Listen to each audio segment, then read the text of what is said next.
Welcome notice ആയിരുന്നു. നിങ്ങൾ ആ പ്രോഗ്രാമിൽ പങ്കെടുത്ത ആൾക്കാരുടെ പേര് ഈ ഒരു ഇത് കണ്ടോ? ഈ നോട്ടീസ് നിങ്ങൾ ഇതിന്റെ PDF നിങ്ങൾ ചിലപ്പോൾ കണ്ടിട്ടുണ്ടാവും. നിങ്ങൾ എല്ലാവരുടെ ഫോണിലേക്കും ലീഡേഴ്സ് അയച്ചു തന്നിട്ടുണ്ടാവും ഇതിന്റെ PDF. പറ്റുമെങ്കിൽ നിങ്ങൾ അയാൾ ആദ്യം കണ്ടിരുന്നില്ല. എന്നോടല്ല. ഓക്കെ, അതായത് ഇതിന്റെ സോഫ്റ്റ് കോപ്പി ആണ് കയ്യിലുള്ളതെങ്കിൽ നിങ്ങൾ അതിന്റെ ഹാർഡ് കോപ്പി ഒരു പ്രിന്റ് ഔട്ട് എടുക്കുക. അത് അല്പം കട്ടിയുള്ള പേപ്പറിൽ എടുക്കുകയാണെങ്കിൽ ഞാൻ എങ്ങനെയാണ് ഇത് ഉപയോഗിക്കേണ്ടതെന്ന് കാണിച്ചു തരാം. കാരണം ഇതിന്റെ മുന്നിൽ തന്നെ ഏറ്റവും ഫ്രണ്ടിൽ തന്നെ ഈ പ്രോഗ്രാമിൽ പങ്കെടുത്ത ആൾക്കാരുടെ ഡീറ്റെയിൽസ് കൊടുത്തിട്ടുണ്ട് അല്ലേ. ഇപ്പൊ ഞാൻ എന്താ പറയാ, ഉദ്ഘാടനം ശ്രീ പിണറായി വിജയൻ, നമ്മുടെ കേരള മുഖ്യമന്ത്രി. നമ്മൾ ഹൈലൈറ്റ് കൊടുക്കേണ്ടത്, കാരണം ബിസിനസ് വേൾഡിൽ നമുക്ക് എല്ലാവരും വേണം അല്ലേ, എല്ലാ സംഘടനക്കാരും എല്ലാ രാഷ്ട്രീയക്കാരും എല്ലാ മതക്കാരും ഒക്കെ വേണം ബിസിനസ് വേൾഡിൽ. അപ്പൊ നമ്മളിവിടെ രാഷ്ട്രീയമല്ല മുന്നോട്ട് ഉയർത്തുന്നത്, മറിച്ച് ഉദ്ഘാടകന്റെ പോസ്റ്റ് അല്ലെ, ചീഫ് മിനിസ്റ്റർ ഓഫ് കേരള, കേരളത്തിന്റെ മുഖ്യമന്ത്രിയാണ്. അതായത് ഒരുപക്ഷെ നമ്മുടെ കേരളത്തിലെ ഏറ്റവും പ്രധാനപ്പെട്ട എന്ന് പറയാൻ പറ്റുന്ന രീതിയിലുള്ള പോസ്റ്റിലുള്ള വ്യക്തിയാണ് നമ്മുടെ മൾട്ടി ലെവൽ മാർക്കറ്റിങ്ങിന്റെ മാർഗരേഖ പ്രകാശനം നടത്തിയെന്ന് പറയുന്നതിനാണ് വാല്യൂ. നിങ്ങൾ കൺസെപ്റ്റ് മനസ്സിലാക്കിയിട്ട് വേണം, കാര്യങ്ങൾ മനസ്സിലാക്കിയിട്ട് വേണം പറയാൻ അല്ലേ. സോ നമ്മുടെ GR അനിൽ, അദ്ദേഹം ആരാ? Consumer affairs minister and legal metrology, അളവ് തൂക്ക വകുപ്പിന്റെ ഹെഡ് അദ്ദേഹം തന്നെയാണ്. ദെൻ KN ബാലഗോപാലൻ, ധനകാര്യ വകുപ്പ് അല്ലേ, നമ്മുടെ ഫൈനാൻസ് മിനിസ്റ്റർ.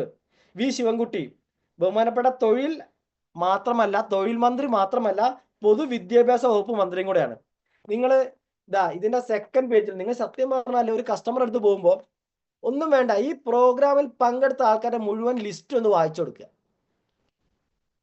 അപ്പൊ തന്നെ കാണുന്ന ആൾക്ക് മനസ്സിലാവും ഈ ഇൻഡസ്ട്രിയുടെ നമ്മുടെ നാട്ടിലെ, ഞാൻ നേരത്തെ പറഞ്ഞ പോലെ ഗിയർ മാറിയിട്ടുണ്ട്. കാരണം ഇതിൽ മഹനീയ സാന്നിധ്യത്തിൽ കൊടുത്തിരിക്കും. ഞാൻ ഫുൾ ആൾക്കാരുടെ പേര് വായിക്കുന്നില്ല.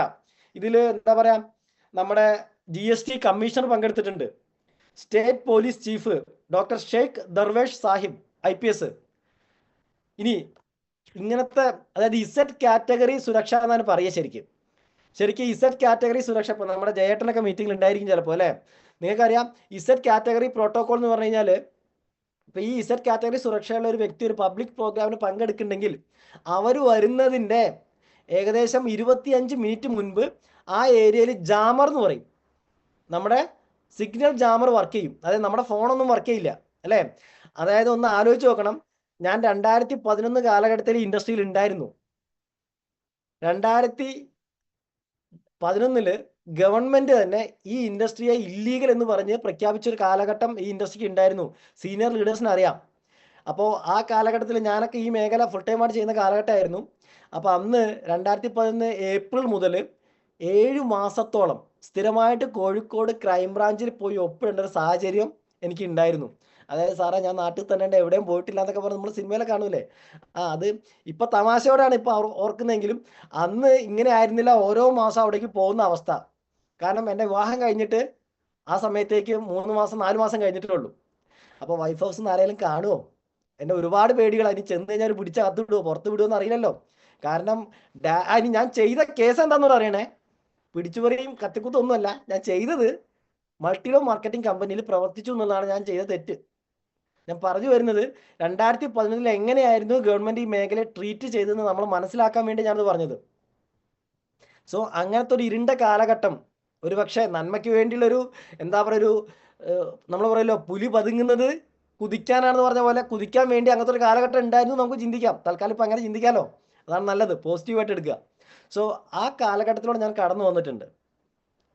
അപ്പോൾ അന്ന് ഇങ്ങനെ എന്താ പറയാ, ഒരുപക്ഷെ Z കാറ്റഗറി ആൾക്കാരൊക്കെ ഏത് ജാമറൊക്കെ വർക്ക് ചെയ്യിപ്പിക്കുന്ന ഒരു പ്രോഗ്രാം അന്ന് ചിന്തിക്കാൻ പറ്റിയിട്ടില്ല. പക്ഷെ ഇന്നത്തെ അവസ്ഥ നിങ്ങൾ ചിന്തിച്ചു നോക്കുക, നമ്മുടെ പ്രോഗ്രാമിൽ പങ്കെടുക്കുന്ന ആരൊക്കെ. ഞാൻ പറഞ്ഞല്ലോ, ഈ ഇൻഡസ്ട്രിയിൽ എഡിഫിക്കേഷൻ എന്ന വാക്കിന് വലിയ പ്രാധാന്യമുണ്ട്. ഒരുപക്ഷെ നമ്മളതിനെ മലയാളീകരിച്ചിട്ട് തള്ളുക എന്ന് പറയരുത്. അതായത് അർഹിക്കുന്ന പ്രാധാന്യം ഒരു വ്യക്തിക്ക് ഒരു കാര്യത്തെ പറ്റി മനസ്സിലാക്കാൻ നമ്മൾ എഡിഫിക്കേഷൻ, അല്ലെങ്കിൽ നമ്മൾ എന്താ പറയാ, ഒന്ന് അല്പം അതിനൊരു ഹൈലൈറ്റ് ചെയ്ത് കൊടുത്തുകൊണ്ട് സംസാരിക്കാമെന്ന് പറയാം. നമ്മുടെ ഒരു പുതിയ അസോസിയേറ്റിനെ നമ്മുടെ അപ്ലൈനെ പരിചയപ്പെടുത്തുമ്പോൾ നമ്മൾ പറയില്ലേ ഇന്ന ആളാണ്, അല്ലെങ്കിൽ ഒരു പ്രോഗ്രാമിന് MC ക്ഷണിക്കുമ്പോൾ ഇദ്ദേഹം ഇന്ന നേട്ടങ്ങൾ സമൂഹത്തിലേക്ക് ഉണ്ടാക്കിയ ഒരു വ്യക്തിയാണെന്ന് തോന്നുന്ന ഒന്ന് ഇൻട്രൊഡ്യൂസ് ചെയ്യും അല്ലേ, അല്ലെങ്കിൽ ഒന്ന് ഹൈലൈറ്റ് ചെയ്യും, അല്ലെങ്കിൽ ഒന്ന് എഡിഫൈ ചെയ്യും. അതേപോലെ ഏതൊരു കാര്യവും എഡിഫൈ ചെയ്യാൻ നമ്മൾ പഠിക്കണം. സത്യം പറഞ്ഞാൽ ഇങ്ങനത്തെ ഒരു പ്രോഗ്രാമിന് വേണ്ടി ഗവൺമെന്റ് ചെലവാക്കിയ എമൗണ്ട് എത്ര നമ്മൾ അറിയണം അല്ലേ, ഒന്ന് ആലോചിച്ച് നോക്കണം. കാരണം മുഖ്യമന്ത്രി നിങ്ങൾക്കറിയാം ഒരു വണ്ടിയിൽ ഒറ്റയ്ക്ക് വരുന്ന വ്യക്തിയല്ല അല്ലേ, നമ്മൾ ആരുടെയും ബൈക്കിൽ കയറി വരില്ല. സോ ഒരു അകമ്പടി വ്യൂഹം അടക്കം ഉണ്ടാവും, നിങ്ങൾ അന്ന് വന്നവർക്ക് അറിയാം. സോ അത്രയും എക്സ്പെൻസീവ് ആയ ഒരു പ്രോഗ്രാം, അങ്ങനത്തെ ഒരു ഹോള്, അങ്ങനത്തെ ഒരു പബ്ലിക് മീറ്റിംഗ് ഹോള് വിളിച്ച് ഇങ്ങനത്തെ ഒരുപാട് നോട്ടീസും ഇത്രയും സീനിയർ ലീഡേഴ്സിനെയൊക്കെ പങ്കെടുപ്പിച്ചുകൊണ്ട്, സീനിയർ ലീഡേഴ്സ് എന്ന് പറയുമ്പോൾ ഇന്ന് നമ്മുടെ ഭരണസിരാ കേന്ദ്രം തിരിക്കുന്ന പ്രമുഖ വ്യക്തികളാണ് നമ്മുടെ മൾട്ടി മാർക്കറ്റിംഗ് പ്രോഗ്രാമിൽ പങ്കെടുത്തത്. നമ്മൾ ആരോടും എന്താ പറയാ, ആ തള്ളുക എന്നുള്ള വാക്ക് നെഗറ്റീവ് അർത്ഥത്തിൽ ആൾക്കാർ എടുക്കാറ്. ഞാൻ തള്ളുകയല്ല ചെയ്യുന്നത്, ഞാൻ അതിന്റെ യാഥാർത്ഥ്യം എൻ്റെ മുന്നിലിരിക്കുന്ന എൻ്റെ പുതിയ സുഹൃത്തിനോട് പറഞ്ഞു കൊടുക്കാൻ വേണ്ടിയാണ് ഇത്ര വിശദമായിട്ട് പറഞ്ഞത്. സോ ഇതിൽ പങ്കെടുക്കുന്ന ഓരോ ആൾക്കാരുടെയും പേര് നിങ്ങളൊന്ന് വായിച്ചു കൊടുക്കുക. IPS officers, IAS, Indian administrative service അല്ലെ, നമ്മുടെ കളക്ടർ പോസ്റ്റിലുള്ള ആൾക്കാർ, ഇങ്ങനത്തെ ഒരു പക്ഷേ നമുക്ക് എന്താ പറയുക, അങ്ങനെ സാധാരണഗതിയിൽ ഒരു വ്യക്തിക്ക് റീച്ച് ഇല്ലാത്ത വ്യക്തികളാണ് നമ്മുടെ പ്രോഗ്രാമിന് വന്നത് എന്നുള്ള യാഥാർത്ഥ്യം അവരെ കൊണ്ട് ചിന്തിപ്പിക്കുക എന്നുള്ളത് ആരുടെ ഉത്തരവാദിത്തമാണ്?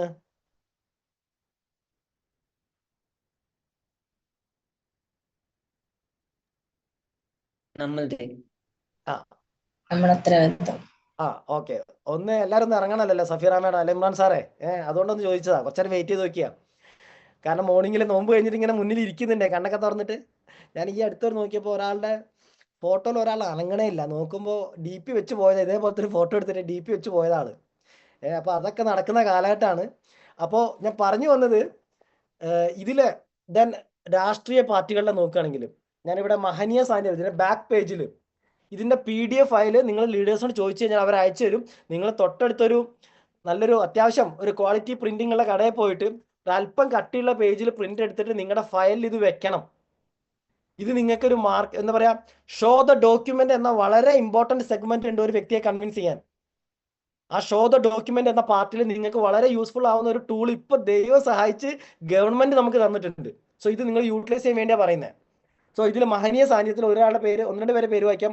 ഒന്ന് KO ഹബീബ്, അതായത് CITU എന്ന തൊഴിലാളി സംഘടനയുടെ ദേശീയ നേതൃത്വമാണ് അദ്ദേഹം, അതായത് കേരളത്തിലല്ല നാഷണൽ. 2 R ചന്ദ്രശേഖരൻ, INTUC അല്ലെങ്കിൽ നമ്മുടെ കോൺഗ്രസ് സംഘടനയുടെ, തൊഴിലാളി സംഘടനയുടെ കേരള ഹെഡ് ആണ് അല്ലേ, ശരിക്കും ഞാൻ വായിക്കാം. INTUCയുടെ പ്രസിഡന്റ്, നാഷണൽ നെറ്റ്വർക്ക് മാർക്കറ്റേഴ്സ് അസോസിയേഷന്റെ ഹെഡ് ആണ്. ദെൻ EC സതീശൻ, CPI, അതായത് M ഇല്ല, CPIന്റെ, അതായത് അതിന്റെ കേരള ഹെഡാണ്. ശ്രീ മധുകുമാർ, BMSന്റെ. ദെൻ KP നൌഷാദ്, STUന്റെ സ്റ്റേറ്റ് ഹെഡാണ്. ഞാൻ പറഞ്ഞു വന്നത്, ഈ തൊഴിലാളി സംഘടനകളുടെയൊക്കെ ഹെഡ്മാരാണ് നമ്മുടെ മീറ്റിങ്ങിന് വന്നത്. എന്തുകൊണ്ടായിരിക്കും തൊഴിലാളി സംഘടനകൾ ഇതൊക്കെ ചെയ്യുന്നത്, അല്ലെങ്കിൽ എന്തുകൊണ്ടാണ് ഗവൺമെന്റ് ചെയ്യുന്നത് എന്നുള്ളത് ഒന്ന് നമ്മുടെ മുന്നിലിരിക്കുന്ന വ്യക്തിയെ ചിന്തിപ്പിക്കാൻ ഈ ഒരു പേജിന് പറ്റും അല്ലേ. സോ അത് നമ്മൾ യൂട്ടിലൈസ് ചെയ്യണം. ദെൻ അടുത്ത നമ്മൾ യൂട്ടിലൈസ് ചെയ്യേണ്ട വളരെ ഇമ്പോർട്ടൻ്റ് ആയ ഒരു കാര്യമാണ്, നിങ്ങളുടെ കയ്യിൽ കഴിഞ്ഞ 19-ാം തീയതി കേരളത്തിൽ ഇറങ്ങിയ എത്ര പത്രങ്ങളുടെ കോപ്പി നിങ്ങളുടെ കയ്യിലുണ്ട്? എത്ര പേര് ഈ മീറ്റിംഗിൽ പങ്കെടുക്കുന്ന എത്ര പേര് കഴിഞ്ഞ 19-ാം തീയതിയിലെ എത്ര പത്രങ്ങൾ കളക്ട് ചെയ്തിട്ടുണ്ട്? ഈ ചോദ്യത്തിന് ഉത്തരം ആരും പറയണ്ട, സ്വയം ചോദിച്ചാൽ മതി. ഞാൻ എന്തിനാണെന്ന് പറയണമെന്ന് പറയാം. ഞാൻ ആ പത്രത്തിന്റെ എന്താ പറയാ, ഇപ്പൊ ഒരു കോപ്പി, ഈ കോപ്പി നിങ്ങൾ നോക്കുക. ഇത് ഒരു പത്രത്തിന്റെ 4/1. ഇത് നമ്മൾ പറയാ ക്വാർട്ടർ പേജ് പരസ്യം എന്ന് പറയും. ശരിക്ക് നിങ്ങൾ മനസ്സിലാക്കണം, കഴിഞ്ഞ 19-ാം തീയതി കേരളത്തിൽ ഏതൊക്കെ പത്രം എവിടെയൊക്കെ എഡിഷൻസ് ഇറങ്ങിയോ അതിലെല്ലാം കേരള ഗവൺമെന്റ് ഈ ഒരു വിജ്ഞാപനം കൊടുത്തിട്ടുണ്ട്, ഈ ഒരു നോട്ടീസ് അതിലൊക്കെ ഗവൺമെന്റ് കൊടുത്തിട്ടുണ്ട്. നിങ്ങൾ മനസ്സിലാക്കണം, ഇപ്പൊ നമ്മൾ നാട്ടിൽ പരസ്യം കൊടുക്കാറുണ്ടാവും അല്ലെ, പത്രത്തിലൊക്കെ. ഒരു 4-5 വാക്ക് വരി ചെറിയ ഒരു ഇഞ്ച് അങ്ങോട്ടും ഇങ്ങോട്ടും വീതിയുള്ള സാധനത്തിന് കൊടുക്കേണ്ട എത്രയാന്നുള്ളത് പത്രത്തിൽ പരസ്യം കൊടുത്തവർക്ക് അറിയാം. എന്നാൽ ഓൾ കേരള എഡിഷൻ, അതായത് ഒരു വ്യക്തി തിരുവനന്തപുരത്ത് നിന്ന് വാങ്ങിയാലും ഏത് ജില്ലയിൽ നിന്ന് വാങ്ങിയാലും എല്ലാ ജില്ലയിലും ഈ പരസ്യം എല്ലാ പത്രത്തിന്റെ എഡിഷൻസിലും ഉണ്ടായിരുന്നു എന്ന് പറയുമ്പോൾ നിങ്ങൾ മനസ്സിലാക്കണം, ഒരു ലീഡിംഗ് ന്യൂസ് പേപ്പറിന്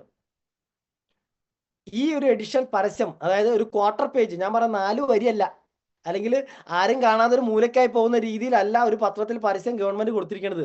നമ്മുടെ മൾട്ടി ലെവൽ മാർക്കറ്റിംഗിന്റെ അല്ലെ ഡയറക്ട് സെല്ലിങ്ങിന്റെ ഇത് കൊടുത്തിരിക്കുന്നത് ഒരു ക്വാർട്ടർ പേജ് ആണ്. ഇതിന് ടോട്ടൽ എക്സ്പെൻസ് വരുന്നത് ഞാൻ മനസ്സിലാക്കിയ കണക്ക് 16 ലക്ഷം രൂപയാണ് ഒരു പത്രത്തിന്റെ ഓൾ കേരള എഡിഷനുകൾ അടിക്കാൻ കൊടുക്കേണ്ടത്. നമ്മുടെ കോഴിക്കോട് മാത്രമല്ല ഞാൻ പറയണത്, അല്ലെങ്കിൽ മലപ്പുറം മാത്രമല്ല. സോ ഇത് ഗവൺമെന്റിന് കിട്ടുന്ന റേറ്റ് ഒരുപക്ഷെ അതിൽ കുറച്ച് കുറവാണെന്ന് ഞാൻ മനസ്സിലാക്കുന്നു. എന്നിരുന്നാൽ കൂടി ഏകദേശം 20-ലധികം പത്രങ്ങളിൽ ഗവൺമെന്റ് ഈ എഡിഷൻ കൊടുത്തിട്ടുണ്ടെങ്കിൽ ഗവൺമെന്റ് എത്ര രൂപയാണ് ഈ ഒരു ആഡ് അല്ലെങ്കിൽ ഈ ഒരു വിജ്ഞാപന നോട്ടീസിന് വേണ്ടി കഴിഞ്ഞ 19-ാം തീയതി ചെലവാക്കിയെന്നുള്ളതിന്റെ ഒരു ഏകദേശ ഊഹം നിങ്ങൾക്ക് കിട്ടിയോ? ഞാൻ കണക്ക് കൂട്ടാൻ എളുപ്പം പറയാം. 20 പത്രങ്ങൾക്ക് 1 ലക്ഷം വെച്ച്, 10 ലക്ഷം വെച്ചാണെങ്കിൽ 20 പത്രങ്ങൾക്ക് 10 ലക്ഷം വെച്ച് കൊടുത്താൽ 200 ലക്ഷം ആയോ? 2 കോടി ആയോ? എന്തുകൊണ്ട് ഒരുപക്ഷെ സാമ്പത്തികപരമായിട്ട് ഇപ്പോഴും നമ്മൾ കടമെടുക്കുന്നു എന്തൊക്കെയാണ് പത്രത്തിലും കേൾക്കുന്നത്, ബഡ്ജറ്റൊക്കെ കഴിഞ്ഞ് നിങ്ങൾ കണ്ടു അല്ലേ? ആ അവസ്ഥയിൽ പോലും എന്തുകൊണ്ട് ഗവൺമെന്റ് ഇത്രയും കോടിക്കണക്കിന് രൂപ ഈ മേഖലയ്ക്ക് വേണ്ടി മാറ്റി വെക്കുന്നു? ഇത് ചിന്തിക്കാൻ നമ്മൾ തയ്യാറാവണം. ഇത് ചിന്തിപ്പിക്കാനും നമുക്ക് പറ്റണം.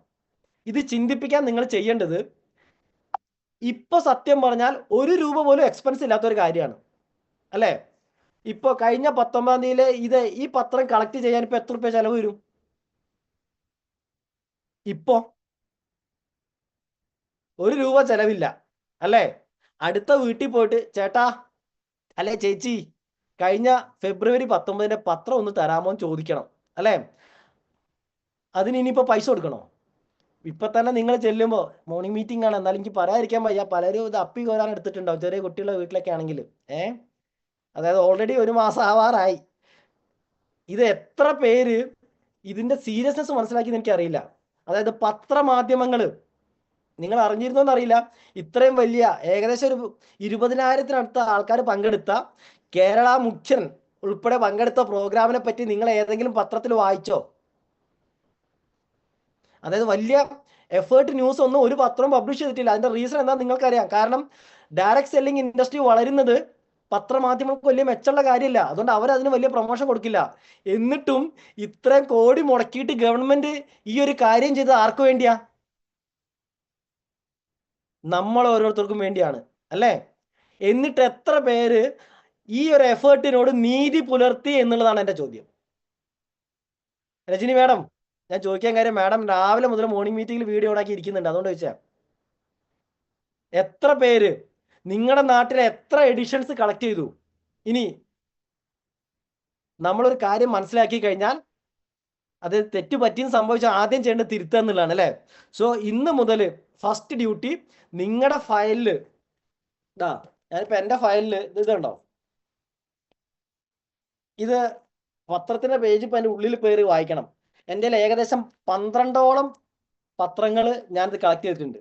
ഒന്ന് ആലോചിച്ച് നോക്കൂ, ഞാനിപ്പോ ഒരു കസ്റ്റമർ അടുത്ത് പോവുകയാണ്, ഒരു 5-6 പത്രം ഇങ്ങനത്തെ വ്യത്യസ്ത പത്രങ്ങളായിരിക്കണേ, അല്ലാണ്ട് ഒരേ പത്രത്തിന്റെ 15 കോപ്പി അല്ല ഞാൻ പറഞ്ഞത്. ഇത് കേരളകൗമുദി, ഇത് മലയാള മനോരമ, ഇത് മാതൃഭൂമി, ഇത് സുപ്രഭാതം, അങ്ങനത്തെ ഒരു 5-10 പത്രം കസ്റ്റമറുടെ മുന്നിൽ കാണിച്ചു കൊടുത്തു. ഇത് കണ്ടു കഴിഞ്ഞാൽ സാമാന്യ ബുദ്ധിയുള്ള ഒരാൾക്ക് സ്വയം ചിന്തിക്കാലോ, ഗവൺമെന്റ് ഇത്രയും സീരിയസ് ആയിട്ടാണ് ഈ മേഖലയെ സമീപിക്കുന്നത് എന്നുള്ളത്. ഇത് ചിന്തിപ്പിക്കാൻ ഈ 5-10 പത്രം കളക്ട് ചെയ്യാനുള്ള പണിയെ നമുക്ക് എടുക്കാനുള്ളൂ.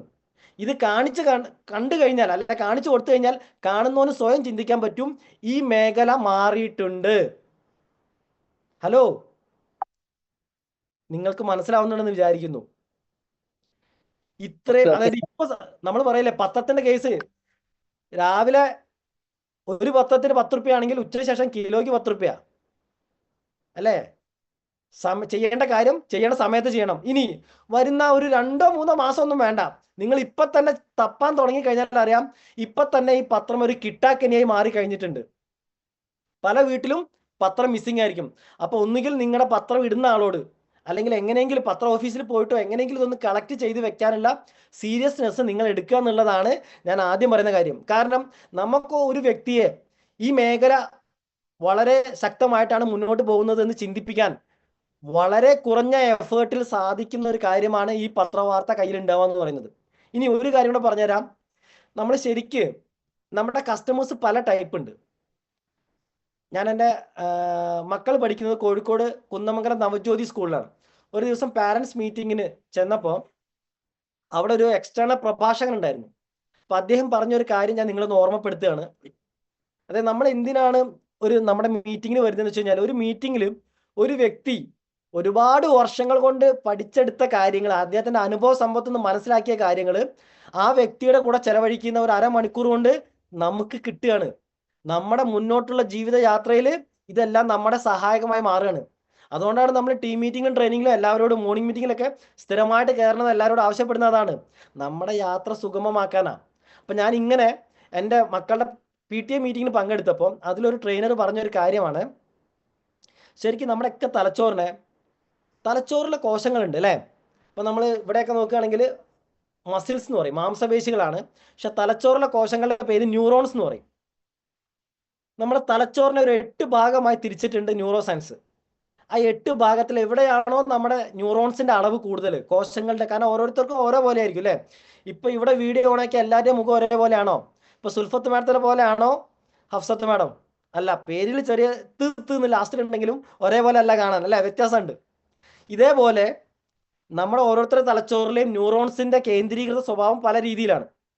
അതുകൊണ്ട് അതിനപേക്ഷിച്ച് ഓരോ വ്യക്തികൾക്കും വ്യത്യസ്ത സ്വഭാവങ്ങളാണ് ഉണ്ടാവുക. ഇപ്പൊ ചില ആൾക്കാർ, നമ്മൾ അതിന്റെ ഒരു ബ്രീഫ് ഇതായിട്ട് പറയുകയാണെങ്കിൽ, ചില ആൾക്കാർ വിഷ്വൽ പീപ്പിൾ ആയിരിക്കും. അതായത് അവർക്ക് കാണുന്നതായിരിക്കും പെട്ടെന്ന് ഉള്ളിലേക്ക് കയറുക. ചിലർ ഓഡിറ്ററി ആയിരിക്കും, അവർക്ക് കേൾക്കുന്നതായിരിക്കും ഉള്ളിലേക്ക് കയറുക. ചിലര് കിനസ്തെറ്റിക് എന്ന് പറയും, അതായത് അവർക്ക് ടച്ച് ചെയ്ത് ഫീൽ ചെയ്യണം. ഇത് പല രീതിയിലായിരിക്കും പല ആൾക്കാർക്ക് ഉള്ളിലേക്ക് കാര്യങ്ങൾ എത്തുക.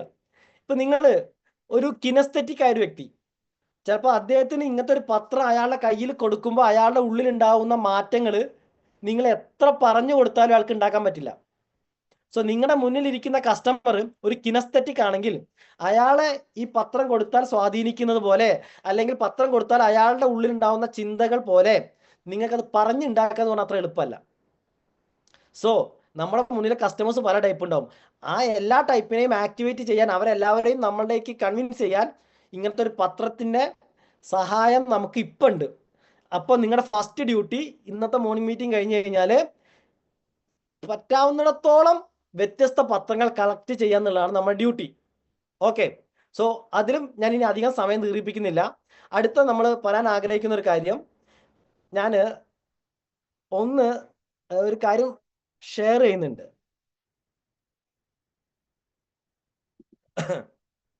സ്ക്രീനിൽ കാര്യം ഷെയർ ചെയ്യുന്നുണ്ട്.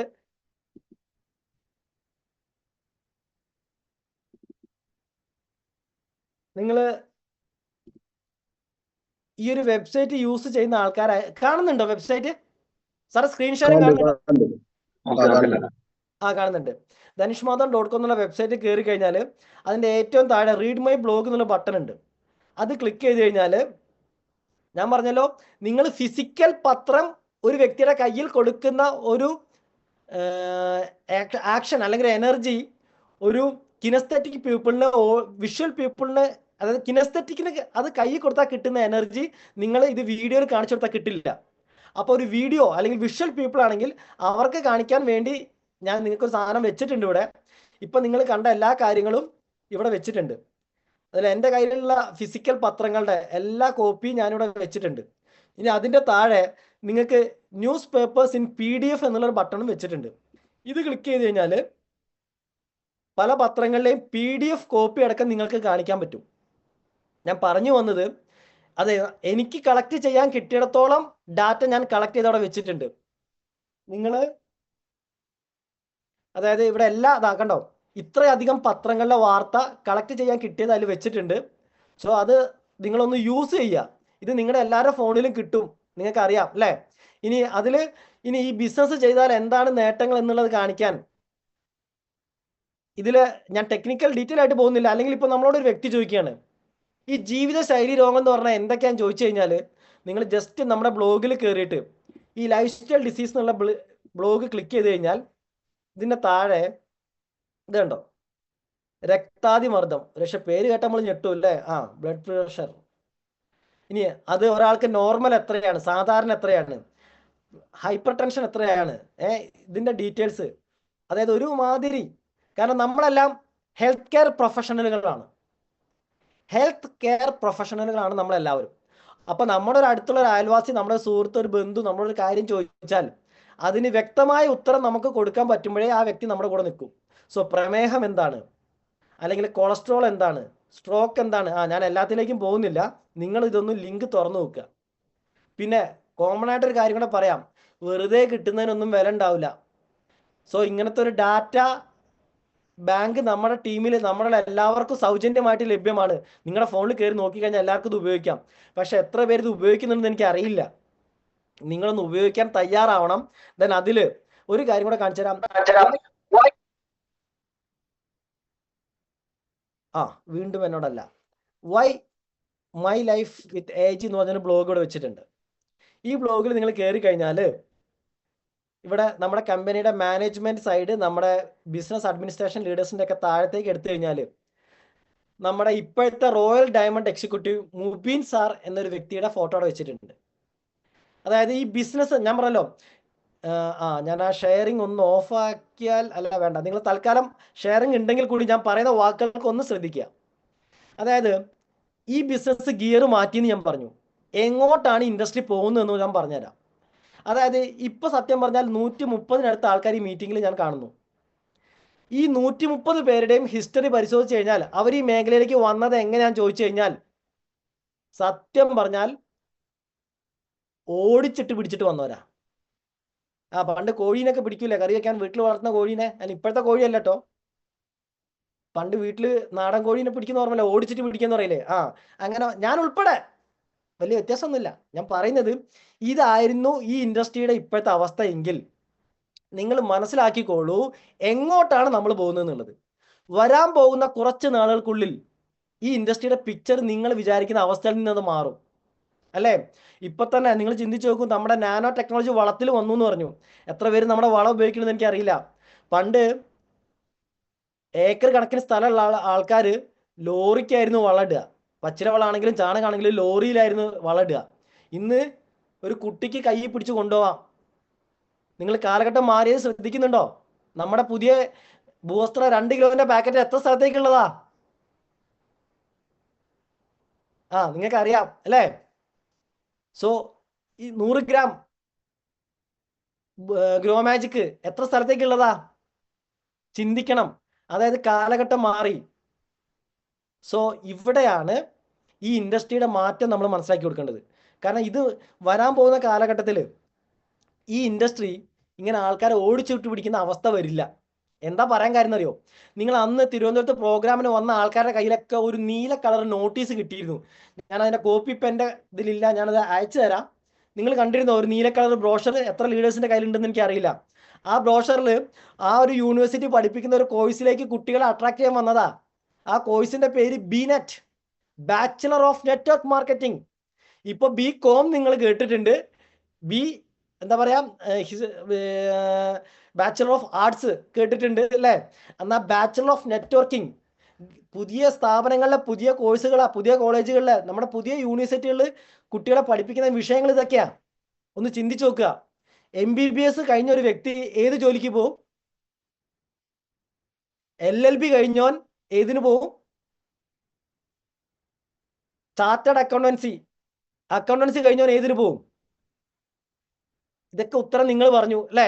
അതേപോലെയാണെങ്കിൽ ബാച്ചിലർ ഓഫ് നെറ്റ്വർക്ക് മാർക്കറ്റിംഗ് പാസ്സായവൻ ഏത് കോഴ്സിനാ പോവുക, അല്ലെങ്കിൽ ഏത് മേഖലയിലേക്കാ പോവുക?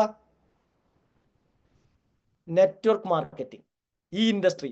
അത് ഇന്ന് നിങ്ങൾ ഇന്ത്യയിൽ ഇത്രയും ശക്തമായിട്ട് ചെയ്യുന്ന വേറൊരു കമ്പനി ഇല്ല എന്നുള്ളത് കഴിഞ്ഞ 19 അവിടെ വന്ന ആൾക്കാരൊക്കെ നേരിട്ട് കണ്ടുകൊണ്ട് കണ്ടിട്ടുണ്ട് അല്ലേ? ബാക്കി കമ്പനികളുടെ എണ്ണം നോക്കിക്കഴിഞ്ഞാൽ ആ 20,000-ൽ വെറും 10% പോലും മറ്റ് കമ്പനികളില്ല. സോ ഇത്രയും പവർഫുൾ ആ ഒരു ഇൻഡസ്ട്രിയിൽ ദൈവഭാഗ്യം കൊണ്ട് നമ്മൾ എത്തിയിട്ടുണ്ട്. ദൈവം നമുക്ക് തന്ന അനുഗ്രഹങ്ങളെ എണ്ണാൻ പഠിക്കണം അല്ലേ? ഞാൻ ഒരിക്കൽ കൂടെ ഓർമ്മപ്പെടുത്തുകയാണ്. ഇന്നലെ വരെ മോർണിംഗ് മീറ്റിംഗിൽ കയറാൻ പറ്റുമായിരുന്ന ശോഭനേച്ചി ഇന്നത്തെ മോർണിംഗ് മീറ്റിംഗ് മുതൽ നമ്മളോടൊപ്പം ഇല്ല. നമുക്കറിയില്ല ദൈവം നമുക്ക് തന്ന അനുഗ്രഹങ്ങൾ എന്തൊക്കെയാണ്. ഇന്നത്തെ ദിവസവും അല്ല ഇന്നത്തെ സുപ്രഭാതവും നമുക്ക് ദൈവം തന്നിട്ടുണ്ട് അല്ലേ? സോ ഈ അനുഗ്രഹം നമ്മൾ അറിയണം. നമ്മൾ എത്തിപ്പെട്ട കമ്പനിയുടെ വലിപ്പം അറിയണം. 2013 തുടങ്ങിയിട്ട് 2022 വർഷത്തിലാണ് അവർ ഇന്ത്യയിൽ നമ്പർ 1 ആവാൻ പ്ലാൻ ചെയ്തത്. എന്നാൽ 2019 തന്നെ ടേൺ ഓവർ വൈസ്, അതായത് വിറ്റ് വരവ് എന്ന് പറയും, വിറ്റ് വരവില് 1990 മുതൽ ഇന്ത്യയിൽ ഡയറക്ട് സെല്ലിംഗ് കമ്പനികളുണ്ട്. ഇപ്പൊ നിങ്ങൾ പേരെടുത്ത് പറയുന്ന ഒരുപാട് കമ്പനികളുണ്ട്. അവരുടെയൊക്കെ ടേൺ ഓവറിനെ നമുക്ക് ക്രോസ് ചെയ്യാൻ പറ്റി, മറികടക്കാൻ പറ്റി. എന്തുകൊണ്ട്? ചിന്തിക്കണം. സോ ഇന്ത്യയിലെ നമ്പർ 1 കമ്പനിയിൽ ദൈവഭാഗ്യം കൊണ്ട് നമ്മൾ എത്തിപ്പെട്ടിട്ടുണ്ട്. അത് മനസ്സിലാക്കണം. ഒറ്റ കാര്യം കൂടെ പറയാം. ഇതൊരു ഇന്റേണൽ മീറ്റിംഗ് ആയതുകൊണ്ട് അങ്ങനെ തന്നെ പേര് തന്നെ എടുത്ത് പറയാലോ. ഒന്ന് ആലോചിച്ച് നോക്കൂ. നിങ്ങളുടെ ബന്ധു അല്ലെങ്കിൽ നിങ്ങളുടെ ആത്മാർത്ഥ സുഹൃത്ത് നിങ്ങളെ ഫോളോ അപ്പ് ചെയ്ത് കൊണ്ടുവന്നത് ഹൈറിച്ചിലേക്കായിരുന്നെങ്കിൽ ഇന്ന് രാവിലെ നോമ്പ് നോറ്റ് രാവിലെ മോർണിംഗ് മീറ്റിംഗിൽ കയറേണ്ട വല്ല ദുരവസ്ഥ ഉണ്ടാവുമായിരുന്നോ? ആ കമ്പനി തന്നെ ഇല്ല, വീട്ടിൽ കിടന്ന് ഉറങ്ങായിരുന്നു എന്ന്. പക്ഷെ നാട്ടുകാരോട് വാങ്ങിയ പൈസയ്ക്ക് സമാധാനം പറയേണ്ടി വരും. കിടന്നുറങ്ങാൻ പറ്റണമെന്നില്ല. നിങ്ങൾക്ക് മനസ്സിലായെന്ന് വിചാരിക്കുന്നു. ദൈവം നമ്മൾ രക്ഷപ്പെടാൻ തീരുമാനിച്ചുകൊണ്ട് ഈ കമ്പനിയിലേക്ക് നമ്മൾ വന്നത്. 2, അതിൽ തന്നെ ഇപ്പൊ നിങ്ങളുടെ സ്ക്രീനിൽ കാണുന്ന വ്യക്തി മുബീൻ മുഹമ്മദ്, നമ്മുടെ കൊറോണ പീരീഡിൽ തന്നെ കമ്പനിയുടെ ടോട്ടൽ ടേൺ ഓവറിന്റെ 70% കൊടുത്തത് ഈ വ്യക്തിയുടെ ഒരാളുടെ ടീമിൽ നിന്നാണ്. Team velocity international, DVI. അദ്ദേഹത്തിന്റെ നിങ്ങൾ ഭ്രമരം എന്നൊരു പ്രോഗ്രാമിനെ പറ്റി പല മീറ്റിംഗിൽ ലീഡേഴ്സ് പറഞ്ഞു കേട്ടിട്ടുണ്ടാവും, അല്ലെങ്കിൽ ഇവോൾവ് എന്ന പ്രോഗ്രാമിനെ പറ്റി പറയുന്നത് കേട്ടിട്ടുണ്ടാവും. അതൊക്കെ ഈ ഒരു വ്യക്തിയുടെ ടീമിൽ നടന്ന മീറ്റിങ്ങുകളാ. ഹലോ, നിങ്ങൾക്ക് മനസ്സിലാവുന്നുണ്ടോ? സോ ഇന്ന് ഇന്ത്യയിലെ നമ്പർ 1 ടീമിലാണ് നമ്മൾ എത്തിപ്പെട്ടിരിക്കുന്നത്. ഇനി അദ്ദേഹത്തിന്റെ ടീമിൽ സ്ക്രീനിൽ നോക്കിയാൽ കാണാം, കേരളത്തില് ഗ്രീൻ ചേംബർ അല്ലെ, GCI ഇന്ന് പത്രങ്ങളിൽ പോലും അല്ലെ. ഇനി ശരിക്കും പറഞ്ഞാൽ നിങ്ങൾ ഇങ്ങനത്തെ ഒരു ഡാറ്റ ഇപ്പൊ മുബീൻ സാർ നിങ്ങൾക്ക് അറിയാൻ കഴിഞ്ഞ 1 വർഷത്തിലധികമായിട്ട് യുണൈറ്റഡ് സ്റ്റേറ്റ്സ് ഓഫ് അമേരിക്കയിൽ സെറ്റിൽഡാണ്, അമേരിക്കക്കാരനാണ്. ആള് ഇന്ത്യയിലല്ല. ദെൻ അദ്ദേഹം പരിചയപ്പെടുത്തിയ വ്യക്തിയാണ് നമ്മുടെ ഈ 2 വ്യക്തികൾ, അനീഷ് സാറും അനൂപ് സാറും അല്ലേ. ഇവിടെ അവരുടെ ഫോട്ടോന്റെ താഴെ നിങ്ങളൊരു ക്ലിക്ക് ഹിയർ എന്നുള്ള ബട്ടൺ കാണുന്നുണ്ടാവും. ഇത് നിങ്ങൾ ക്ലിക്ക് ചെയ്ത് കഴിഞ്ഞാൽ ആദ്യം തന്നെ അദ്ദേഹത്തിന്റെ ഒരു പ്രൊഫൈൽ വീഡിയോ ഇവിടെ വെച്ചിട്ടുണ്ട്. നിങ്ങൾ ഇതൊന്ന് പ്ലേ ചെയ്യുകയാണെങ്കിൽ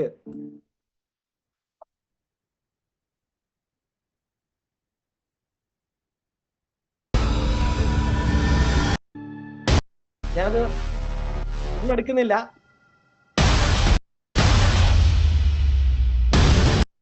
നിങ്ങൾ അദ്ദേഹത്തിന്റെ, അതായത് ഈ ഇൻഡസ്ട്രിയിൽ അദ്ദേഹം ഉണ്ടാക്കിയ നേട്ടങ്ങൾ. കാരണം നമുക്കൊരു വ്യക്തിയെ, ഉദാഹരണം പറയാം, നമ്മുടെ വീട്ടിൽ ഒരു ഫംഗ്ഷൻ വരികയാണ്. അപ്പോൾ കുറച്ച് കസേരകൾ കുറവുണ്ട്. എന്തോ ചെറിയൊരു പാലുകൂടിയ ബർത്ത്ഡേ എന്തോ ആണ്. നമ്മൾ കസേര ഇല്ലെങ്കിൽ എന്ത് ചെയ്യും? നമ്മൾ പോയിട്ട് കസേര കട എടുക്കും അല്ലേ, വാടകയ്ക്ക് എടുക്കും, അല്ലെങ്കിൽ അടുത്ത വീട്ടിൽ നിന്ന് അഡ്ജസ്റ്റ് ചെയ്യും. അതേപോലെ ഇപ്പോൾ നമ്മൾ ഇൻഡസ്ട്രി ചെയ്താൽ എവിടെ എത്തും എന്നൊരാളെ കാണിച്ചു കൊടുക്കാൻ ശരിക്കും നിങ്ങളൊരു വലിയ ടീം ഉണ്ടാക്കാൻ ആഗ്രഹിക്കുന്നെങ്കിൽ സ്വന്തം മാറ്റങ്ങളെ കാണിച്ചു കൊടുക്കേണ്ടത് അല്ലേ. സോ തുടക്കക്കാരന് സ്വന്തം മാറ്റങ്ങൾ കാണിച്ചു കൊടുക്കുന്നതിനേക്കാൾ എളുപ്പം നമ്മുടെ ലീഡേഴ്സിന്റെ നേട്ടങ്ങളൊന്ന് അല്പസമയം ഒന്ന് കടമെടുത്താൽ മതി. ഹലോ, വീട്ടിൽ കസേര ഇല്ലാന്നുകൊണ്ട് എല്ലാ കസേരയും ഒറ്റയടിക്ക് പോയി വാങ്ങാൻ പറ്റണം എന്നില്ലല്ലോ എല്ലാവർക്കും. അപ്പം നിങ്ങൾ ഒന്ന് ലീഡേഴ്സിന്റെ നേട്ടങ്ങൾ, അച്ചീവ്മെന്റ് ഒന്ന് കടമെടുക്കണം. ആ കടം എടുക്കേണ്ടത് എങ്ങനെയെന്നാണ് ഇപ്പം ഞാൻ കാണിക്കുന്നത്. സോ ഇതിലിപ്പോൾ നമ്മൾ അനീഷ് സാറിൻ്റെ ഫോട്ടോസ് എന്ന് പറഞ്ഞൊരു ലിങ്ക് വെച്ചിട്ടുണ്ട്. അത് ക്ലിക്ക് ചെയ്ത് കഴിഞ്ഞാൽ അനീഷ് സാറിൻ്റെ, അനൂപ് സാറിൻ്റെ ഒരു പ്രോഗ്രാം ഒക്കെ നടക്കുമ്പോൾ അവരുടെ ഒരു ഫോട്ടോ ആവശ്യമുണ്ടെങ്കിൽ നമ്മൾ തപ്പി നടക്കേണ്ട ആവശ്യമില്ല, അതിൽ കയറി കഴിഞ്ഞാൽ കിട്ടും. ഇനി ന്യൂസ് പേപ്പേഴ്സ് എന്നുള്ളൊരു ലിങ്ക് നിങ്ങൾ കാണും. ഇതിൽ നോക്കിക്കഴിഞ്ഞാൽ കേരള കൗമുദി എന്ന പത്രത്തിൽ നമ്മുടെ അപ്ലൈൻ ലീഡേഴ്സിനെ പറ്റി വന്ന ഒരു ഫുൾ ഷീറ്റ് പേജ് ആർട്ടിക്കിൾ ഇത് കണ്ടോ, സഹോദര വിജയഗാഥ. അതിൻ്റെ ഈ ഭാഗത്ത് കൊടുത്ത് നിങ്ങളൊന്ന് ഇത് കണ്ടോ. ഞാനത് ക്ലിയർ ആക്കുന്നില്ല, നിങ്ങളൊന്ന് നോക്കി വായിച്ച് കണ്ടു കഴിഞ്ഞാൽ മനസ്സിലാക്കാം. ഡയറക്റ്റ് സെല്ലിംഗ് ബിസിനസ്സിൽ, അതായത് ഇന്ന് പത്രമാധ്യമങ്ങൾ ഈ മേഖലയെ സീരിയസ് ആയി കണ്ടു തുടങ്ങിയിട്ടുണ്ട് അല്ലേ? കാരണം തള്ളിക്കളയാൻ പറ്റാത്ത അവസ്ഥയിലേക്ക് നമ്മൾ വളർന്നത് കൊണ്ടാണ് ഇതൊക്കെ വരുന്നത്. ഇനി മലയാള മനോരമ എന്നൊരു ലീഡിംഗ് ന്യൂസ് ഏജൻസിയിൽ അവരുടെ ഒരു ലീഡിംഗ് ന്യൂസ് വീക്കിലിയാണ് മലയാള മനോരമ അല്ലേ, ആഴ്ചപ്പതിപ്പ്. അതിൽ 2019 ഇതുണ്ടോ, അവരുടെ ഒരു കവർ സ്റ്റോറി എന്ന് പറയും, വലിയ മുതൽ മുടക്കില്ലാതെ ബിസിനസ് നടത്തി വിജയിച്ചവരുടെ കഥകൾ കണ്ടോ. അതിന്റെ കവർ സ്റ്റോറി, അതായത് ആ ആഴ്ച ഇറങ്ങിയ ലേഖന ബുക്കിലെ ഏറ്റവും പ്രധാനപ്പെട്ട വാർത്തയാണ് കവർ സ്റ്റോറി ആയിട്ട്. ബുക്ക് തുറക്ക പോലും വേണ്ട, പുറമേ നിന്ന് തന്നെ കാണാം അല്ലേ. അത്രയും സീരിയസ് ആയ മാറ്ററാണ് കവർ സ്റ്റോറി കൊടുക്കുക. ആ കവർ സ്റ്റോറി നമ്മുടെ ഡയറക്റ്റ് സെല്ലിംഗ് കച്ചവടമായിരുന്നു. തുറക്കുമ്പോൾ തന്നെ ഫ്രണ്ട് പേജിൽ ഡയറക്റ്റ് സെല്ലിംഗ് ആർക്കും തുടങ്ങാം. കുറെ പേരെ പേടി ഇത് എന്നെ കൊണ്ട് പറ്റുമെന്നാണ് അല്ലേ. സോ അങ്ങനത്തെ ഒരുപാട് വിവരണങ്ങൾ കൊടുത്തിട്ടുണ്ട് അല്ലേ. അതിന്റെ താഴെ രണ്ടാമത്തെ ഒരു ഇത് കൊടുത്തിട്ടുണ്ട്. ഇതില് ഈ വ്യക്തിയെ നിങ്ങൾ അറിയോ? അഫ്സത്താത്ത അറിയോ? അഫ്സത്താത്ത അറിയാന്ന് പറയുന്നുണ്ട്, തല കുലുക്കുന്നുണ്ട്. Okay, ready. ഞാൻ ഇതൊക്കെ നിങ്ങളൊന്ന് നിങ്ങളുടെ ഫോണിലുള്ള കാര്യങ്ങളാണ്. ഇനി ഇതിന്റെ താഴത്തേക്ക് എടുത്തു കഴിഞ്ഞാൽ ദാ ഇവിടെ ഒരു ലിങ്ക് കൊടുത്തിട്ടുണ്ട്. ഈ ലിങ്ക് നിങ്ങൾ നിങ്ങളുടെ ഫോണിൽ ക്ലിക്ക് ചെയ്ത് കഴിഞ്ഞാൽ നേരെ ഇത് ഉണ്ടാവും. 20 ലക്ഷം രൂപ കടത്തിൽ തുടക്കം, ഇന്ന് ടാക്സ് നൽകുന്നത് ലക്ഷങ്ങൾ. മൈലേസ്റ്റോ മാർക്കറ്റിംഗ് ബിസിനസ് ചെയ്തിട്ട് എന്താണ് കാര്യം എന്നുള്ളത് നിങ്ങളുടെ മുന്നിൽ ഇരിക്കുന്ന ബന്ധുവിനെ, സുഹൃത്തിനെ, അയൽവാസിയെ പറഞ്ഞ് മനസ്സിലാക്കി കൊടുക്കാൻ, കാണിച്ചു കൊടുക്കാൻ ഈ പറഞ്ഞ ആർട്ടിക്കിളുകൾ നിങ്ങൾ ഉപയോഗിക്കണം. ഇത് ഉപയോഗിക്കാൻ വേണ്ടിയാണ് നമ്മുടെ സ്ക്രീനിൽ ഇത് നിങ്ങൾക്ക് ആ ലിങ്കിൽ സൗജന്യമായി കിട്ടുന്നത്. ഞാൻ മനസ്സിലാക്കുന്ന ഒരു കാര്യം ഒന്നും കൂടെ പറയുന്നു, സൗജന്യമായി കിട്ടുന്നതിന് ഒന്നിനും വരല്ല. നിങ്ങൾ ഈ വെബ്സൈറ്റ് ഉപയോഗിക്കണമെങ്കിൽ മാസം 500 കൊടുക്കേണ്ടിയിരുന്നു എന്ന് പറഞ്ഞു കഴിഞ്ഞാൽ ഉറപ്പാണ് എനിക്ക് നിങ്ങളെല്ലാവരും നന്നായിട്ട് ഇത് മുതലാക്കും. കാരണം മലയാളിൻ്റെ ആറ്റിറ്റ്യൂഡ് എനിക്കറിയാം. ഇത് 500 കൊടുക്കാനില്ല, ഇത് സൗജന്യം ആയതുകൊണ്ട് തുറന്നു നോക്കാത്ത ആൾക്കാരാണ് നാട്ടിൽ അധികം ഉള്ളത്. ആരെയും കുറ്റം പറയല്ല, ഞാനൊരു യാഥാർത്ഥ്യം പങ്കുവെച്ചു എന്നുള്ളൂ. ഇനി ആ ആർട്ടിക്കിളിന്റെ താഴെ രണ്ടാമതൊരു ആർട്ടിക്കിൾ ഉണ്ട്. ഇതുണ്ടോ, നമുക്ക് പല ആൾക്കാരോടും ബിസിനസ് പറയാൻ പേടിയാ. കാരണം എന്താ, അവൻ വലിയ കൊമ്പത്തെയാ. ഇവിടെ നോക്കിയേ, ഡയറക്റ്റ് സെല്ലിംഗ് വിജയം കൊയ്തവരിൽ റിട്ടയർഡ് ഡെപ്യൂട്ടി കളക്ടർ മുതൽ വീട്ടമ്മമാർ വരെ. നിങ്ങൾ ഈ ആർട്ടിക്കിൾ വായിച്ചു നോക്കണം. ഈ വായിച്ചു നോക്കുന്ന അറിവുകളാണ് നാളെ നിങ്ങൾക്ക് നിങ്ങളുടെ മുന്നിലിരിക്കുന്ന വ്യക്തിയോട് സംസാരിക്കാൻ കിട്ടുന്ന പോയിന്റുകളായിട്ട് മാറുക. ഇപ്പൊ നിങ്ങളുടെ സ്ക്രീനിൽ കാണുന്ന വ്യക്തി ചാൾസ് CS, ഇതുണ്ടോ, എറണാകുളം കളക്ടറേറ്റിൽ നിന്ന് ഡെപ്യൂട്ടി കളക്ടർ ആയിട്ടാണ് ആള് പിരിഞ്ഞത്. അതായത് ഡെപ്യൂട്ടി കളക്ടർ അടക്കം നമ്മുടെ ഈ ഇൻഡസ്ട്രിയുടെ സീരിയസ്നെസ് മനസ്സിലാക്കി എന്നുള്ളത് നിങ്ങൾക്ക് ഒരാൾക്ക് കാണിച്ചു കൊടുക്കാൻ ഈ ലിങ്ക് ഉപയോഗിക്കാൻ പഠിച്ചാൽ മതി. ഓക്കെ, ഞാൻ ബാക്ക് അടിക്കുന്നു. ദെൻ അനീഷ് സാറിന്റെ വാഹനങ്ങൾ കഴിഞ്ഞ 2023 മെയ് മാസം അദ്ദേഹം വാങ്ങിയ വണ്ടിയാണ് ഇപ്പൊ